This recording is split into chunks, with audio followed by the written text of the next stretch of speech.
அளவில் ஆடவர் ஹாக்கி போட்டியை அமைச்சர் தங்கம் தென்னரசு ஹாக்கி விளையாடி தொடங்கி வைத்தார். விருதுநகர் மாவட்டம் சிவகாசியில் விருதுநகர் மாவட்ட திமுக தொண்டரணி சார்பில் தமிழகத்தின் மறைந்த முன்னாள் அமைச்சர் தங்கப்பாண்டி நினைவு கோப்பைக்கான ஆண்கள் ஹாக்கி போட்டி சிவகாசி நகராட்சி மேல்நிலைப் பள்ளி மைதானத்தில் நடைபெற்றது. மாநிலத்தின் பல்வேறு மாவட்டங்களில் இருந்து 35க்கும் மேற்பட்ட அணிகளை சார்ந்த சுமார் 600 விளையாட்டு வீரர்கள் கலந்து கொண்டனர். போட்டிகள் அனைத்தும் நாக் அவுட் முறையில் நடத்தப்பட்டது.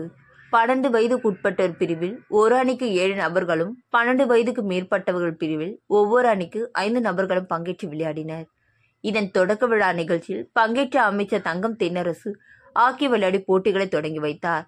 நிகழ்ச்சி சிவகாசி திமுக நகர செயலாளர் உதயசூரியன், சிவகாசி யூனியன் முன்னாள் சேர்மன் வனராஜா, யூனியன் முன்னாள் துணைத் தலைவர் விவேகன் ராஜா, திருத்தங்கல் முன்னாள் நகராட்சி துணைத் தலைவர் பொன் சக்திவேல் உள்ளிட்டோர் கலந்து கொண்டனர்.